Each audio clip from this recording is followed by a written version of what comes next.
Bismillahirrahmanirrahim. Assalamualaikum warahmatullahi wabarakatuh. Ila nabiyil karim wa sahabatil kiram, al-Fatiha. Innal hamdalillah, salatan wa salaman ala Rasulillah wa ala alihi wa sahbihi wa man tabi'ahu wa wala. Allahumma shrah lana sudurana wa hassin akhlaqana wa yassir lana umurana. Allahumma rzuqna fahma wal ilma wal hikmata wal aqla bi rahmatika ya arhamar rahimin. Ya akramal akramin, akribna wa ya hayyu ya qayyum bi rahmatika nastaghis. Aslih lana sha'nana kullahu wa la takilna ila anfusina tarfata 'ainin wa la aqalla min dhalika ya ni'mal mujib. Allahumma inna hadha ikbalu laylik wa idbaru naharik wa aswatu du'atik faghfir lana dhunubana ya rabbal alamin. Amma ba'du. Yang saya hormati jawatan kuasa surau, muslimin muslimat, mukminin mukminat yang dirahmati Allah Subhanahu wa taala sekalian. Syukur pada Allah Azza wa Jalla kerana kita diberi kesempatan untuk hadir ke rumah Allah pada malam yang penuh barakah ini, dan moga-moga Allah Subhanahu wa taala menjadikan kedatangan kita di rumah Allah pada malam ini sebagai suatu yang mendapat barakah daripada Allah Subhanahu wa taala dan memperoleh pahala yang besar dan dikurniakan sebaik-baik ganjaran kepada kita semua insya-Allah. Nabi Allah Subhanahu wa taala pernah menyebut dalam Al-Quran, innama ya'muru masajidallah man amana billahi wal yawmil akhir. Hanya senya orang yang memakmurkan masjid-masjid Allah, mereka itulah orang yang beriman kepada Allah dan hari akhirat. Dan Allah Subhanahu wa taala memberi suatu pengiktirafan yang baik kepada orang yang selalu mulazamah mari ke rumah Allah Subhanahu wa taala, khususnya kepada kaum laki-laki yang sentiasa mari memakmurkan masjid-masjid, musalla-musalla, surau-surau, yang mana padanya Allah menunjukkan syiar Islam itu kepada seluruh manusia. Jadi pada malam ni yang dirahmati Allah Subhanahu wa taala, saya perkenalkan diri saya lah. Nama saya Sama Bakri bin Said Sahab. Sebab tak ada yang perkenalkan diri saya perkenalkan diri sendirilah pada malam ni. Jadi tuan-tuan minta Allah Subhanahu wa taala, ni kali pertama saya sampai ke tempat tuan-tuan. Moga-moga Allah Subhanahu wa taala merahmati kita semua. Sebenarnya sejam sebelum datang tadi darah tinggi saya naik. Jadi kalau saya berhenti di tengah-tengah kuliah ni, harapnya tuan-tuan maafkanlah saya tak. Sekarang ni setakat bertahan lagi lah sakit kepala tu. Jadi moga-moga Allah Subhanahu wa taala kalau nak matikan kita semua, matilah iman kepada Allah Subhanahu wa taala insya-Allah. Jadi tajuk yang diberikan kepada saya tentang solat dan juga tentang ibadat puasa. Kita berada pada bulan Sya'ban. Bulan Sya'ban ni bulan yang mana Allah Subhanahu wa taala, sesuatu bulan yang disebut oleh baginda Nabi Muhammad sallallahu alaihi wasallam sebagai bulan yang mana ramai orang lupa tentang bulan ini, sebab dia berada tengah-tengah antara bulan Rejab dan juga bulan Ramadan al-Mubarak.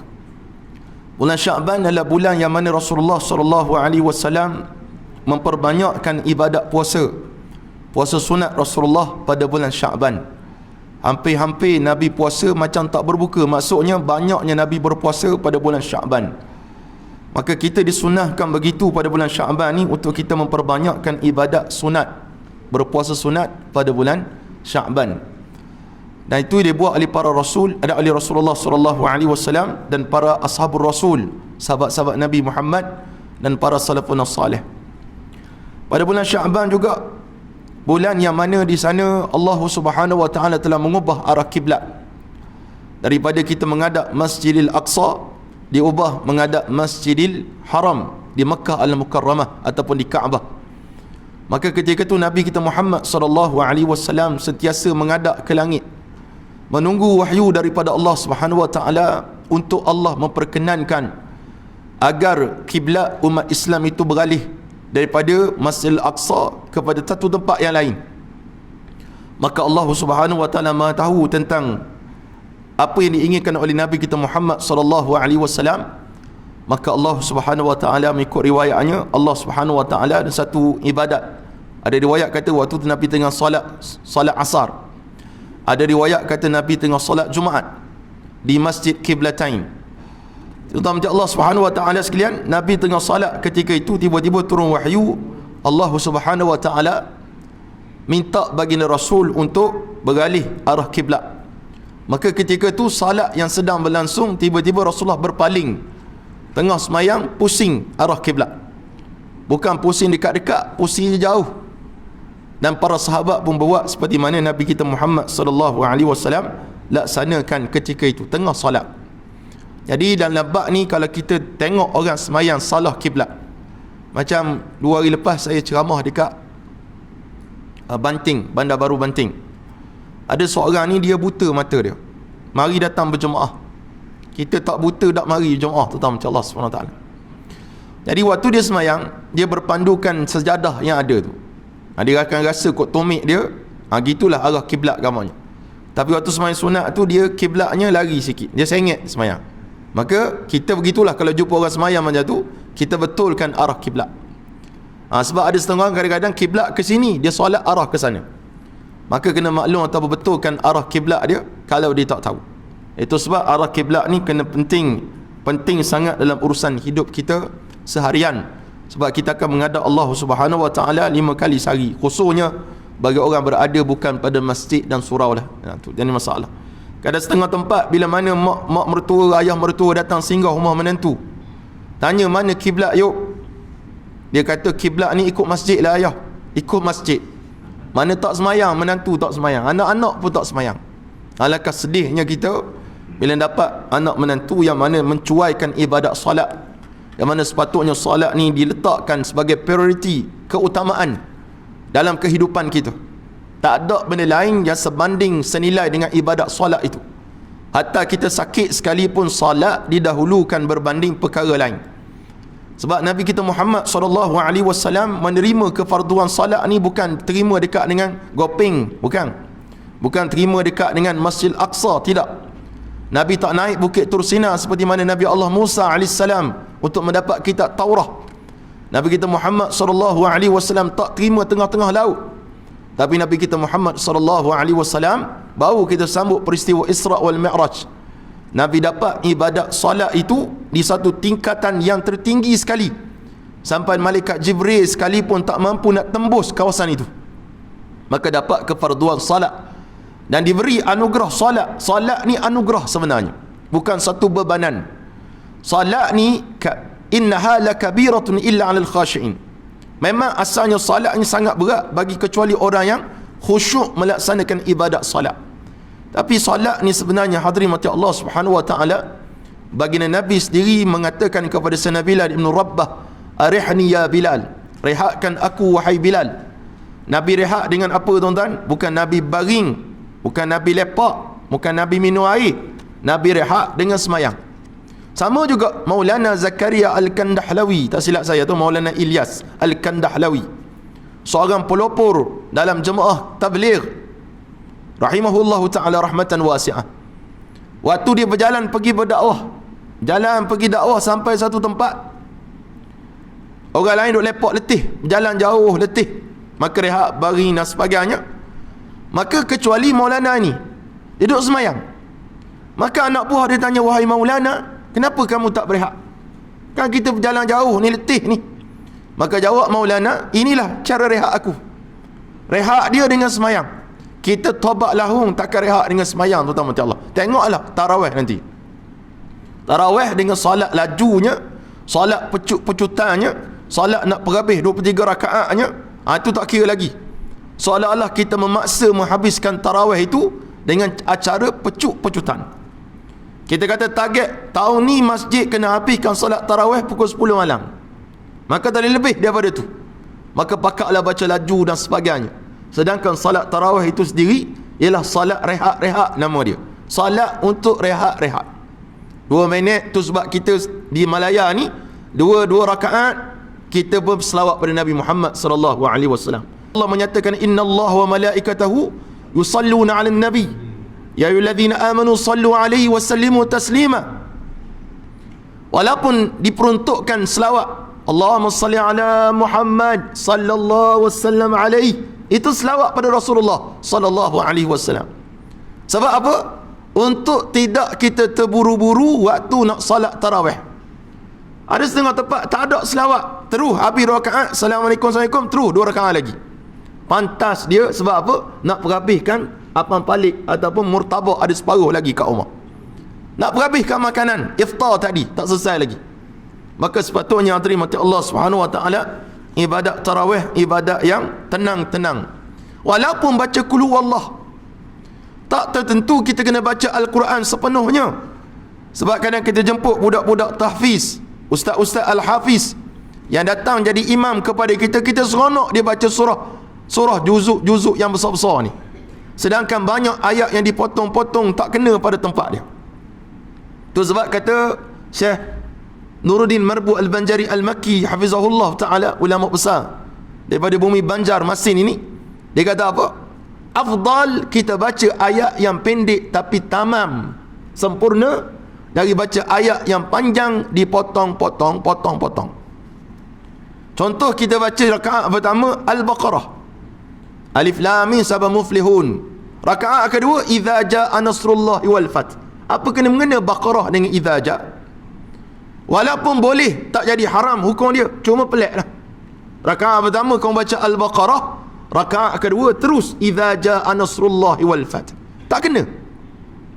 Ataupun dipotong-potong ayat tersebut sampai kita seronok, kita kira suara dia sedap, kita tak kira fiqahnya ketika mana melaksanakan ibadat solat tersebut. Itu sebab pelantikan imam, nombor satu fiqhnya, kefahaman dia pada agama tu, pada hukum dulu, nombor wahid. Suara nombor dua. Kefasihan Al-Quran tu penting lah, tapi fiqahnya nombor satu. Macam viral baru ni orang jadi imam, bacanya sedap tapi kepala gini baca jadi imam. Macam minum ketung macam Allah SWT. Gini suara bergerak lebih-lebih. Suara memang sedap, suara dia A tapi fiqahnya E. Tak jadi tuan-tuan macam Allah SWT sekalian. Maknanya salat penting, tapi fiqh kepada salat sangat-sangat penting. Maka Nabi kita Muhammad SAW mendapat salat daripada Allah Subhanahu Wa Taala, daripada langit yang paling tinggi sekali, daripada tempat yang tinggi sekali. Bukan bermakna Allah duduk di langit. Ada orang faham Nabi naik ke langit, Allah duduk sana tu. Tidak. Nabi Musa menghadap Allah di Bukit Tur Sina. Adakah Allah di Bukit Tur Sina? Tak juga. Kita duduk di apa dia? Taman Bersatu.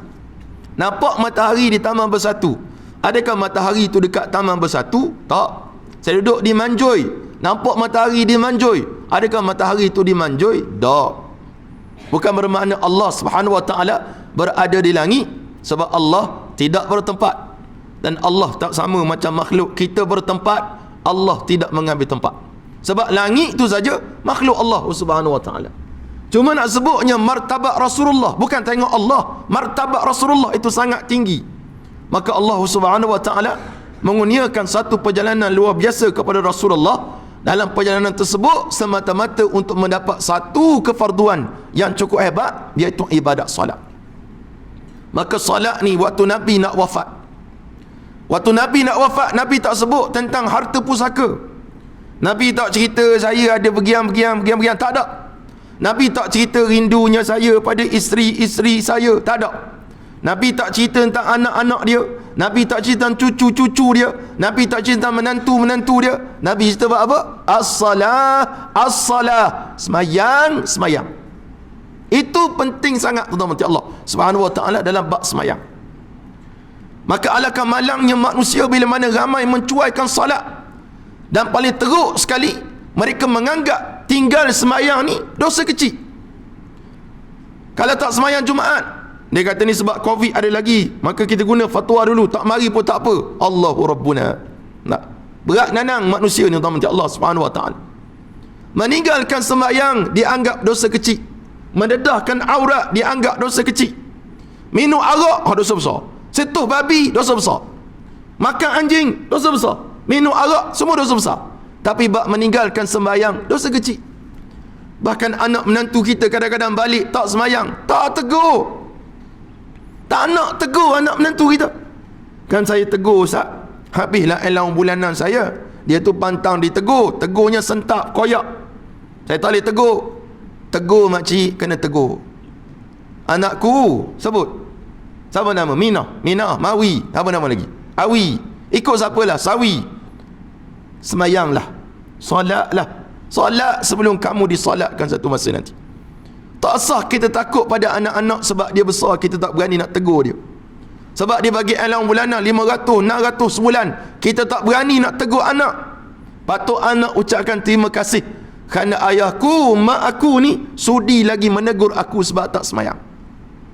Balik raya nanti jangan tanya makan dah belum, sebab bulan puasa. Nak kecuali lah bulan Syawal. Tanya, yuk semayang dah belum Mika? Belum lagi mak. Atau bila nak semayang? Saya jamak nanti mak. Jamak bila? Jamak sekaligus. Subuh, zuhur, asar, maghrib, isyak. Salli fardhu subhi wal zuhri wal asri wal maghribi wal isya'i. Jamak sekaligus. Tak semayang. Tak semayang. Sibuk bakar lemang sampai tak semayang. Haram perbuatan tersebut. Kita nak jamu orang hari raya, rupanya kita jamu benda-benda sesuatu untuk kita dalam neraka Allah Subhanahu wa taala. Jadi solat keutamaan kita. Bahkan kalau kita sakit sekalipun, solat itu wajib. Kita pergi ziarah baru ni, ayah mertua saya masuk wad di Selangor. Maka kita pergi ziarah, tengok sebelah dia ada budak accident. Darah sana, darah sini, depan tu accident juga, sebelah depan tu accident, semua belah tu accident belaka. Itu sebab sekarang hospital swasta, hospital kerajaan, dia ada pegawai agama daripada JAKIM yang dihantar untuk bagi nasihat kepada pesakit-pesakit Islam. Semayang jangan tinggal. Ada yang ustaz tu datang, abang kena semayang, awak tak nampak ke saya macam mana sekarang ni? Awak tak nampak ke kaki saya patah? Saya nampak abang, tapi abang kena semayang. Macam mana nak semayang? Kata orang Perak lah. Kamu gila ke? Dia pula kena gila dengan ustaz. Ustaz tu kena gila. Tak nampak macam mana awak nak semayang. Rupanya kejahilan wujud dalam masyarakat kita. Jahil, tak erti bab hukum Allah Subhanahu wa taala. Yang tak wajib semayang ni ada 3 je. Yang pertama, orang tidur sampai dia sedar balik. Tak wajib semayang orang tidur. Tapi kalau dia sedar, wajib semayang. Subuh 6.20 contoh. Dia sedar-sedar pukul 7.20. Sejam postpone ataupun sejam dia tersedar. Maka waktu tu antara sejam daripada 6.20 sampai 7.20. Sebab dia tidur dan dia tidak sedar. Bukan buat-buat tak sedar. Dia tak sedar, maka tak ada dosa bagi dia. Orang gila tak wajib buat semayang, tak wajib semayang. Anil majnuni hatta ya'qil. Daripada orang gila sampai dia berakal balik. Itu sebab orang gila tak wajib semayang. Jangan kita suruh orang gila semayang, nanti dia kat bawah kita gila. Nak, kalau aku gila lah, gila dia kata sudah, minta Allah Subhanahu wa taala. Ada satu kisah orang gila ni, saya teringat waktu di Tanjung Rambutan. Bukan saya masuk Tanjung Rambutan, ada orang cerita.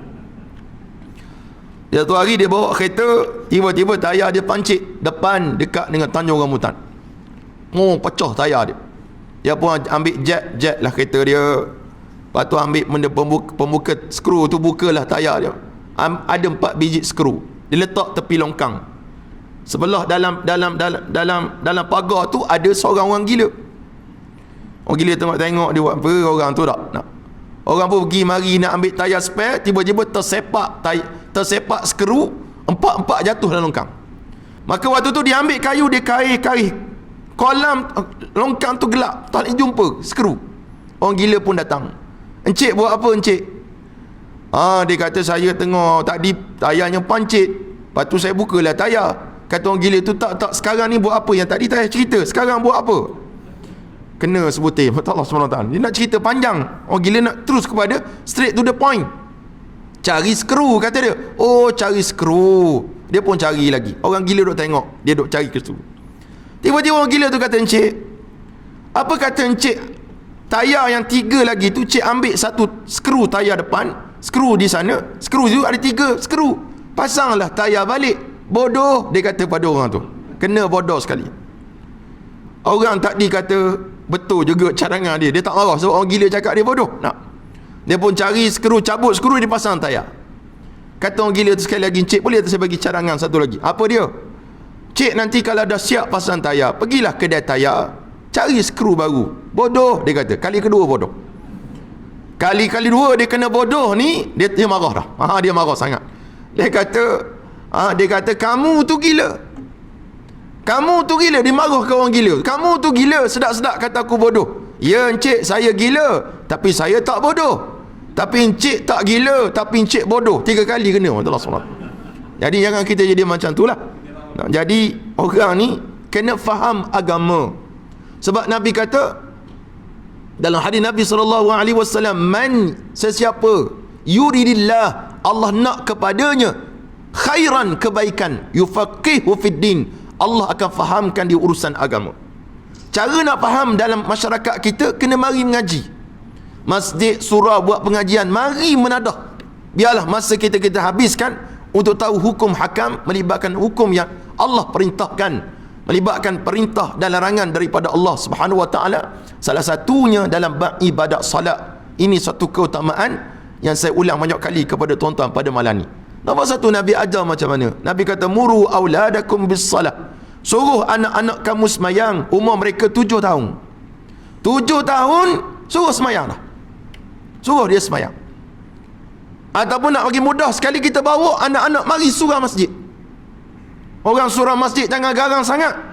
Budak-budak ni kalau tuan-tuan garang dengan dia viralkan tuan-tuan dalam TikTok nanti. Jangan buat garang sangat. Nah. Jaga-jaga demo tu ada senjata namanya handset. Dia ambil gambar kita, dia masuk lagu sikit, habis kita tentang macam Allah Subhanahu wa taala. Dia kata cukuplah sekali kan, payah itu. Maka nak sebutnya kita raikan anak-anak. Dan kita juga kena rai anak-anak, bawa anak-anak mari ke masjid surau. Bawa anak-anak kita. Bukan yang baby tu, yang mungkin umur 5 tahun, 6 tahun, 7 tahun, mari. Jangan dah 70 tahun, kita 100 tahun baru nak bawa. Jangan tuan-tuan sekalian. Yang kecil-kecil bawa. Biarlah dia salat, tengok kita salat walaupun mungkin dia bermain. Itu sikap budak-budak. Bak kata Ustaz Azhar Idrus, tak pelik kalau budak-budak main dekat surau masjid. Yang pelik kalau Tok Imam dengan Tok Bilal main dekat masjid. Tuan-tuan Allah Subhanahu wa taala. Duk main berlari gedung-gedang, itu mau kita marah. Budak-budak perlu ditegur, jangan dimarah mereka ini. Sebab kata Rasulullah Muhammad Al-Fatih, kalau sebuah masjid tidak dengar suara budak dalamnya, maka ketahuilah kehancuran kaum tersebut. Maknanya masa tersebut akan dihancurkan oleh Allah Subhanahu wa taala. Tak ada pelapis generasi muda yang nak mari ke rumah Allah Subhanahu wa taala. Biar budak mari. Bagi tanggungjawab pada dia. Kalau reti azan, azan. Saya pergi ceramah baru ni dekat Temeloh. Pergi Temeloh, saya sampai, biasa saya sampai awal. Ada orang tanya kenapa Ustaz awal, benar. Memang saya suka sampai awal. Hari tu je dah sampai awal tapi tak jumpa surau, tak mari subuh hari tu. Tahun lepas ke bila saya sampai awal dah tapi tak jumpa surau. Mungkin ditutup mata saya daripada dapat sampai ke surau tuan-tuan pada hari tu. Jadi saya sampai awal dah, sampai sekitar pukul 6 saya sampai dekat Masjid Temeloh tu daripada Ipoh. Tiba-tiba ada budak seorang ni paling awal pada saya lagi. Budak seorang ni namanya Fahim, kalau tak silap saya. Fahim lebih kurang nama dia. Saya tanya, mana ayah? Ayah kerja driver lori. Mak mana? Mak kat rumah jaga adik. Dah kamu mari dengan siapa? Saya naik basikal seorang. Rumah jauh tak? Tak jauh mana, depan tu saja.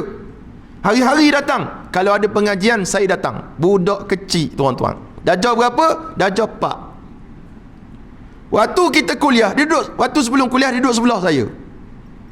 Waktu saya kuliah dia depan saya. Dia dengar kuliah. Waktu habis ceramah, biasalah jemaah akan jamu kita makan. Itu biasalah. Nak ada makan lepas ni. Jangan nak sakit kepala nak. Jamu kita makan. Jadi jemaah kata, Ustaz, mana anak ustaz tadi? Anak ustaz saya datang berdua je, mana ada anak. Tu yang sebelah ustaz tadi bukan anak saya. Tu anak siapa saya tak tahu, tapi bagusnya masya-Allah, tabarakallah. Jarang-jarang dapat. Tu peri penting tuan-tuan mati Allah, bagaimana mak bapak mendidik anak-anak tentang dekatnya mereka dengan rumah Allah Subhanahu wa taala. Dan kerjasama daripada pihak masjid, bagi tanggungjawab pada dia. Buka lampu ke, buka kipas ke, suruh dia azan ke, supaya dapat melatih mereka ini sebagai pelapis kita. Kalau dia salah, kita betulkan.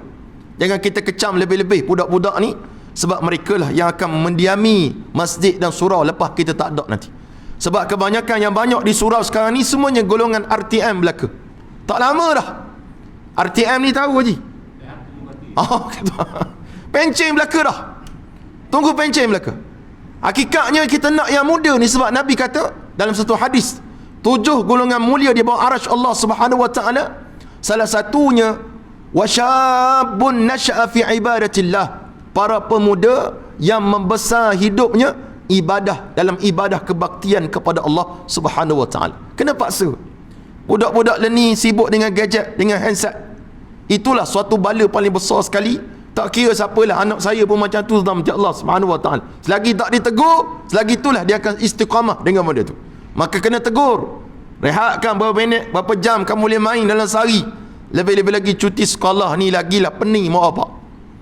Dia nak carilah tempat-tempat nak hantar anak-anak dia, sebab dia tahu kalau anak ada di rumah, tak jadilah orang tu sebagai budak baik, banyaknya menghabiskan masa dengan gadget dan sebagainya.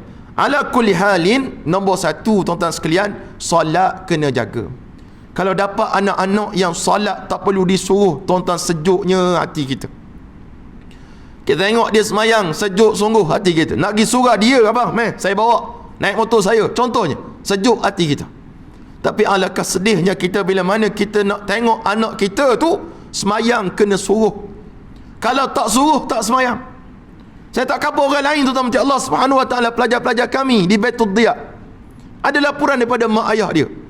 Tu yang kita latih 5 kali sehari solat berjemaah dekat masjid, dekat surau Baitul Diya. Bila balik dia kata, ustaz, kami kena suruh dia semayang. Kalau tak semayang, tak suruh, tak semayang. Apa? Itu yang selama ni baca Quran tu, yang kita tarbiyah mereka.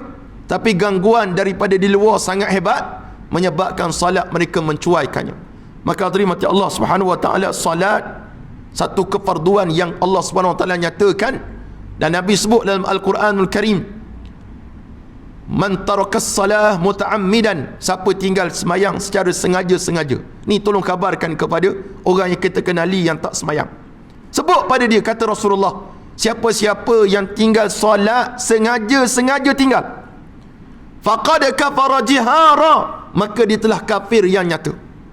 Cuma mujuh kita di mazhab Imam Syafi'i, kafir kat sini maksudnya fasik.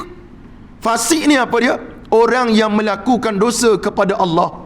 Dalam kitab Al-Fiqh Al-Manhaji dalam mazhab Imam Syafi'i, pengarangnya mengatakan orang yang tinggal sembahyang wajib kepada para pemerintah negara-negeri itu untuk menangkap mereka. Wajib tangkap. Tapi tempat kita tangkap tak? Tak tangkap. Kenapa tak tangkap? Tak ada enactment untuk menangkap. Sebab apa tak ada enactment? Tak tahu sebab apa. Cuma apa yang saya sebut pada tuan-tuan Allah Subhanahu wa taala, ulama sebut dia kena tangkap dan wajib pemerintah arahkan dia semayang. Betapa besarnya dosa orang meninggalkan semayang.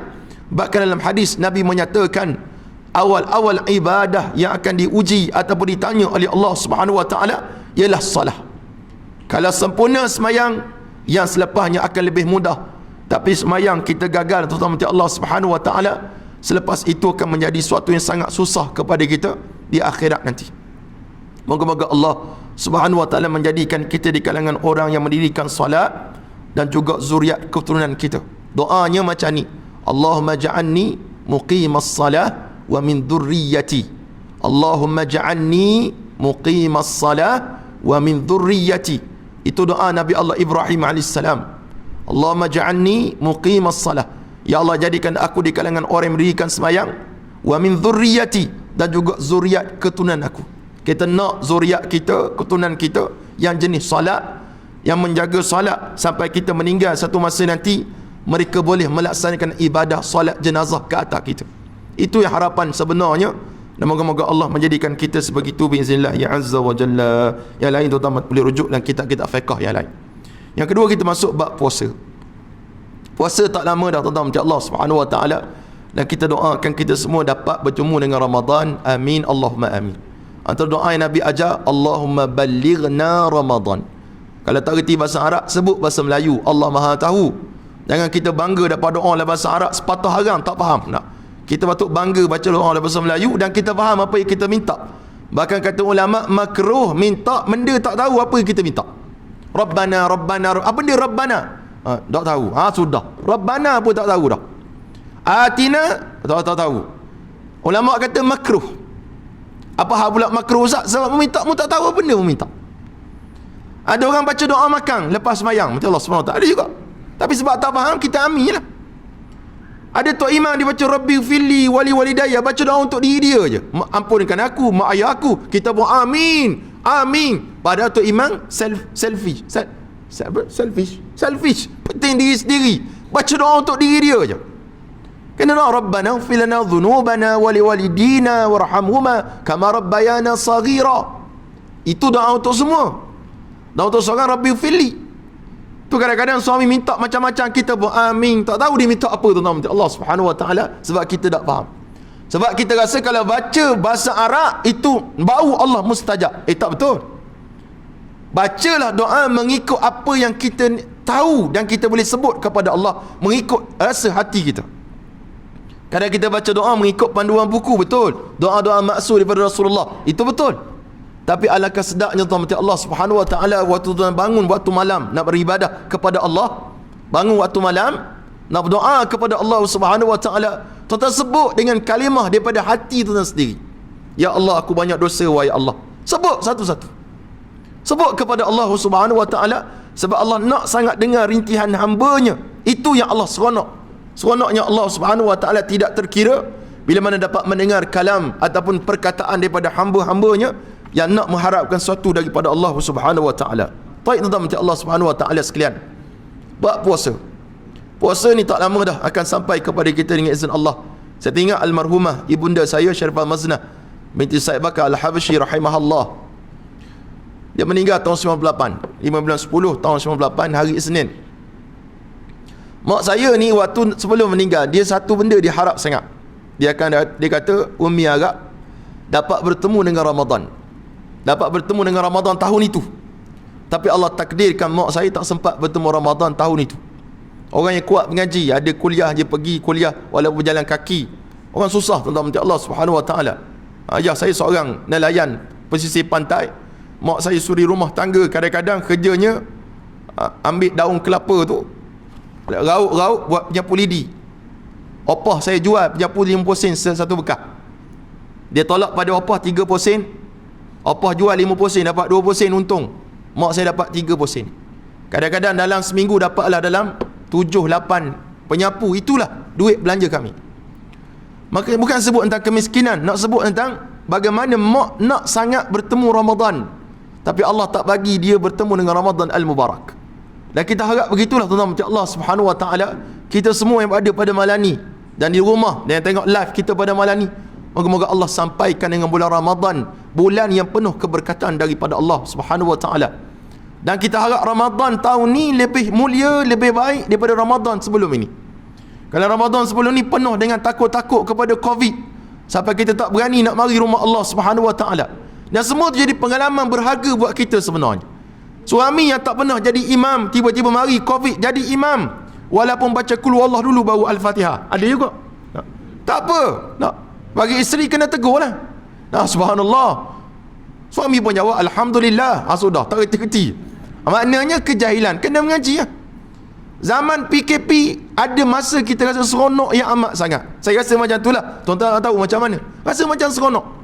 Dekatnya kita dengan keluarga, dekatnya kita dengan Allah Subhanahu Wa Taala. Rupanya Allah bagi tu ada hikmah yang sangat besar. Sampai semayang hari raya pun kita khutbah sendiri dalam rumah. Masya Allah, tabarakallah. Masing-masing buat semayang raya. Masing-masing jadi tok imam pakai ni. Gaya-gaya tok imam Mekah terus. Padahal dia satu benda pun tak reti. Tapi nak sebutnya hikmah ilahi yang Allah berikan kepada kita.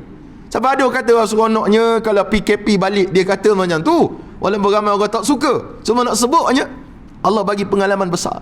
Akhirnya Allah buka ruang tersebut, menjadilah kita sekarang ni dapat beribadah kepada Allah secara terbuka. Dapatlah insya-Allah kita bertemu dengan Ramadan Al-Mubarak. Maka sedikit sebanyak ulang kaji Ramadan ini, moga-moga mendapat istifadah kepada kita insya-Allah. Saya tulis sebuah buku bertajuk Puasa Permasalahan dan Jawapannya. Buku ni saya dah bawa tapi tinggal sikit saja, tinggal 10 buah buku saja kalau tak silap. Dan buku ni memang saya cetak untuk kompleks pendidikan Baitul Diya, bagi pengurusan bayar gaji guru dan sebagainya. Itulah tujuan salah satunya saya menulis buku dan sebagainya insya-Allah. Ya Allah Subhanahu Wa Taala sekalian, Ramadan mendidik kita untuk mengajar nafsu kita. 2 hari lepas saya share satu video budak di Syria. Video ni tahun lepas dah viral dah. Budak di Syria yang makan rumput. Makan rumput. Kita yang makan rumput apa kita makan? Kita makan sayur, tak makan rumput. Mereka makan rumput, tuan-tuan Allah Subhanahu Wa Taala. Kita share video dalam TikTok, viral video tersebut. Bagaimana seorang budak yang dirakam tubuh dia tu tengah makan rumput. Seronok pula dia makan rumput tu. Ada video sebelum tu lagi, orang mengutik cebisan roti. Budak Syria, 2 orang adik-beradik, kutik cebisan roti, letak atas kertas. Ada yang boleh dia makan terus, macam ayam, ketuk ambil, letak makan. Kadang-kadang letak atas ni.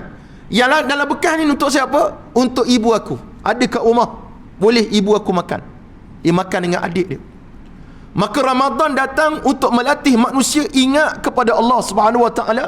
Hei manusia, kalau kamu dulu kuat makan, mudahnya makan, maka datang Ramadan untuk melatih diri kamu rasa laparnya orang miskin, rasa laparnya orang fakir, untuk kamu ingat perkara berikut. Itu sebab antara hikmah ibadat puasa. Bukan kita niat puasa sebab aku nak slim, nak kurus, nak hilang 10-20 kilo berat badan aku. Itu biarlah Allah bagi sendiri, tak perlu kita niatkan. Sebab memang ibadat puasa tak niat kurus pun akan kurus insya-Allah, kecuali memang kita tak puasa. Yang jadi masalah kita bulan Ramadan terbalik habis. Asalnya nak ingat orang susah, tak jadi tak ingat orang susah. Buktinya bila? Walau kita pergi ke pasar Ramadan, habis. Nah. Yang aku nak ini, aku nak itu, aku nak itu, aku nak ini, semua habis. Hoi Yahoo balik penuh. Ni 2 belah jari dengan makanan. Yang kita makan apa dia? Apam balik secubik, murtabak secubik, nasi sesudu. Itu yang kita makan. Yang lain siapa makan? Ayam itik yang makan. Kalau ada dekat kampung lah. Kalau kawasan perumahan tak tahu, kita buang gitu je. Dekat Malaysia yang tercinta ini, tuan-tuan sekalian, kita membazirkan makanan setiap hari, tak termasuk bulan Ramadan. 17,000 tan sehari makanan kita membazir. 17,000 tan makanan. Tu saya sebut pada pelajar-pelajar di kompleks kami di Baitul Diyak di Cemor, siap dah bangunan tersebut, alhamdulillah. Saya sebut pada anak-anak pelajar, ustaz tak nak 1 biji pun nasi ada dalam tempat kita buang sisa makanan tersebut. Tulang yang tak boleh makan baru boleh buang, kepala ikan buang, tapi nasi tak sah buang. Kena pesan sentiasa pada anak kita dalam bab pembaziran. Maka dalam bulan Ramadan Al-Mubarak sepatutnya kita melatih manusia untuk ingat kepada Allah Subhanahu Wa Taala orang susah. Tapi akhirnya kita gagal untuk memahami manifestasi ibadat puasa tersebut, sampai kita terpengaruh dengan nafsu mengajak kita makan yang banyak. Akhirnya kita tak ada ingat kepada orang susah. Yang penting kita ingat pada diri kita sendiri. Nombor 2, tuan-tuan Allah Subhanahu Wa Taala sekalian, bulan Ramadan Al-Mubarak yang akan datang nanti ada 4 perkara penting yang kita kena buat. Nak azan dulu ke dah? 4 perkara penting yang kita kena buat. Yang pertama, as-siyam, puasa. Puasa ni bukan sekadar menahan makan dan minum dan perkara yang membatalkan puasa, bersentuh suami isteri, berjimak dan sebagainya, atau mengeluarkan air mani dengan sengaja. Ni semua membatalkan puasa. Muntah dengan sengaja, pintar, mabuk dengan sengajalah. Maka tuan-tuan Allah Subhanahu Wa Taala, termasuk juga ibadat Ramadan itu kita menjaga mata kita, menjaga telinga kita, menjaga mulut kita, menjaga perbuatan kita daripada melakukan perkara yang boleh mencairkan pahala puasa yang banyak itu. Siyam maksudnya imsak, tahan diri kita. Hebatnya ibadat puasa ni, kata Imam Ghazali, bukti keikhlasan hamba kepada Allah Subhanahu Wa Taala. Macam mana bukti dia? Kita mampu nak makan pada waktu pagi, pada waktu siang pada bulan Ramadan, tapi bila mana kita nak makan, kita ingat Allah, lihat apa yang kita buat, tak jadi makan. Itu salah satu bukti keimanan kita kepada Allah Subhanahu Wa Taala. Yang kedua, al-qiyam, mendirikan malam bulan Ramadan. Azam dari kita pada tahun ni, insya-Allah aku nak mari ke masjid. Kalau tak mari masjid, pokok semayang kat rumah. Kalau makcik-makcik semayang kat rumah, salatlah qiyamul lail, mana qiyamul Ramadan, iaitu yang paling penting salatut tarawih. Itu salat tarawih, semayang. Kalau kita tak mampu nak ikut tok imam kat depan, sebab tok imam ni muda sangat, baca pun sedap, tapi laju semayang dia, tak apa, kita semayang belakang, ilak-ilak. Cuba buat cara relax, santai-santai lah sayang, kan lagu kan tu, santai-santai semayang tu, biar santai semayang, tak laju sangat. Al-adat orang di Tarim Yaman bukan semayang 11 rakaat, bukan 23 rakaat, biasa dia 100 rakaat ke atas. Betul Allah SWT, la haula wala quwata illa billah. Saya dengar ni pun, Allah, boleh dah aku tiru style mereka tu. Itulah adat mereka di sana. bagaimana akhlak dia dan ibadah dia kepada Allah Subhanahu wa taala. Bukan Habib Umar saja, seluruh warga Tarim macam tu dia punya akhlak. Nak tengok orang perempuan dekat luar daripada rumah, jarang bahkan kadang-kadang je keluar. Dapat tengok pun mata je, tak boleh tengok tubuh, tak tengok rambut, tak tengok muka.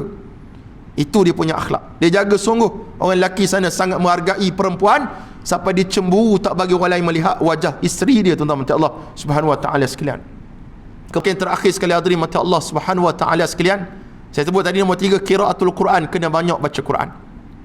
Banyak baca Quran maksudnya jangan kita berlari berkejar-kejar nak khatam Quran. Banyak lain, khatam lain. Banyak ni sentiasa membaca Al-Quran itu, dan khatam tu satu bonus yang Allah berikan kepada kita. Kena banyak baca. Tak reti baca Quran suatu yang sangat memalukan bagi seorang Muslim, dan belum terlambat lagi bagi kita untuk belajar Al-Quran, sebab alangkah malangnya kita kalau kita tak mampu nak baca Al-Quranul Karim. Kita mampu layari TikTok, Facebook, Twitter, YouTube, berita harian Utusan Melayu, harian Metro, kita boleh baca Sinar Harian, kita boleh baca paper tersebut, tapi kita boleh baca Al-Quran. Kata seorang penceramah budak-budak di Indonesia, berhenti baca Quran tapi tak mahu baca Quran, rugi, kata dia. Boleh baca Quran, baca paper, tapi tak boleh baca Quran sebenarnya, rugi, sangat rugi. Kenapa kita panggil rugi? Sebab pada bulan Ramadan, kalau bulan biasa satu huruf kita baca, Allah balas 10. Tapi pada bulan Ramadan, kalau kita baca Al-Quran satu huruf, kata ulama, boleh cecah kepada 700 kali ganda pahala dia. Kalau kita baca alif, 700 dapat. Lam, 1400. Mim, 2100 pahala kita dapat. Tapi tak usahlah kita banding pula dengan jiran sebelah. Kamu berapa ribu hari ni? Baru 2100, tak payah lagi tu. Amal soleh kita tak usah tunjuk ke orang. Tak usah cerita pada orang amal baik kita, sama seperti mana kita menyembunyikan dosa kita kepada Allah Subhanahu wa taala. Kalau kita tak suka dosa kita orang tahu, maka kita kena menyembunyikan amalan kita supaya orang tak tahu. Orang tahu sendiri itu lain. Tapi kalau orang tahu, tuan-tuan Allah Subhanahu wa taala dengan amal ibadah yang Allah berikan kepada kita. Ada satu kisah yang terakhir nak cerita pada tuan-tuan pada yang keempat ini, iaitu membanyakkan sedekah pada bulan Ramadan. Nabi SAW bersedekah pada bulan Ramadan ibarat angin yang berhembus laju. Nabi suka bersedekah pada bulan Ramadan, dan saya yakin dan percaya pada bulan Ramadan lah orang berubah watak dia daripada seorang kupi wal kedekut, dia akan jadi seorang pemurah.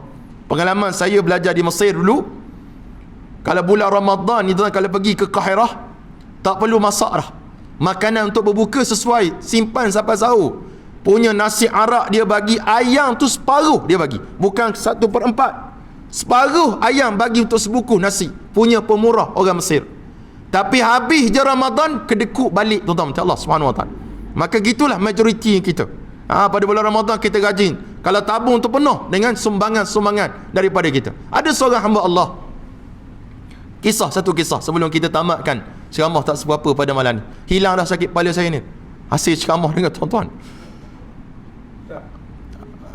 Kalau kita mengaji Quran, kita tak payah tadabbur. Baik. Bagus soalan. Nanti saya jawab soalan tu je.